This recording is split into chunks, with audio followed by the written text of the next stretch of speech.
नमस्कार, मैं हूं साक्षी सिंह। स्वागत करती हूं आप सबका हमारे चैनल जीएसटी सुविधा केंद्र में। अब अगर आप हाई पेंशन चाहते हैं तो उसके लिए जमा करवाने होंगे कुछ डॉक्यूमेंट्स।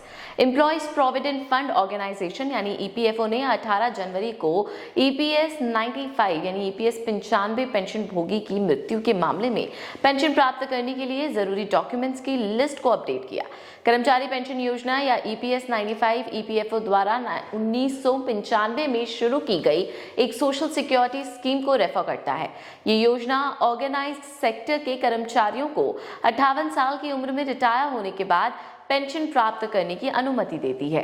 ईपीएफओ के ट्विटर पर नई घोषणा पिछले साल दिसंबर में उच्च पेंशन लाभ प्राप्त करने के लिए ईपीएफओ मेंबर के लिए नियम और कंडीशंस फिक्स करने के सुप्रीम कोर्ट के आदेश को पूरा करने में उच्च पेंशन के लिए एलिजिबिलिटी क्राइटेरिया के बारे में क्लैरिफिकेशन देने के बाद आई है। अगर ईपीएस 95 पेंशन भोगी की मृत्यु हो जाती है तो आपको पेंशन प्राप्त करने के लिए जरूरी डॉक्यूमेंट्स लिस्ट देने होंगे, जिसमें लाभार्थी या बेनिफिट्स इन डॉक्यूमेंट्स के साथ एक रिक्वेस्ट लेटर जमा कर सकते हैं, जिसमें पहले है पेंशन भोगी का डेथ सर्टिफिकेट, पेंशन बेनिफिशियरी के आधार की कॉपी, बेनिफिशियरी की बैंक डिटेल्स या ओरिजिनल कैंसल चेक और बैंक पासबुक की अटेस्टेड कॉपी।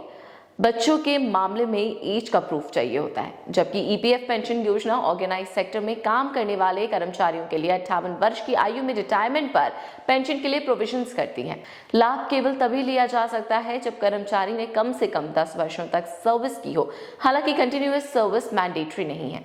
जब इसे 1995 में लॉन्च किया गया था तब इस योजना में मौजूदा और नए ईपीएफ मेंबर्स को शामिल होने की अनुमति दी गई थी।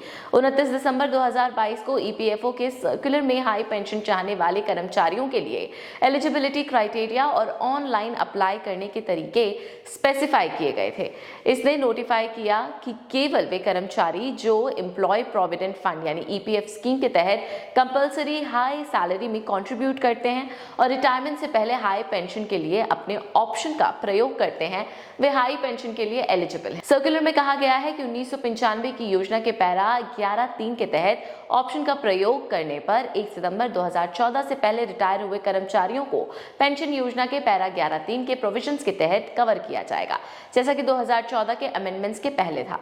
इसके ऊपर हाई पेंशन के लिए अप्लाई करने वाले पेंशन भोगियों की एलिजिबिलिटी की डिटेल देते हुए सर्कुलर में कहा गया है कि ईपीएस मेंबर जिन्होंने 5,000 रुपए या 6,500 रुपए की प्रिविलेंट वेज सीलिंग से अधिक सैलरी का कंट्रीब्यूट किया है वो एलिजिबल हैं। इसके अलावा ईपीएफओ सब्सक्राइबर्स जिन्होंने ईपीएस 95 के सदस्य होने के दौरान पूर्व संशोधन या प्री अमेंडमेंट स्कीम के ईपीएस के तहत एक जॉइंट ऑप्शन का यूज किया है, उसको अस्वीकार कर दिया जाएगा।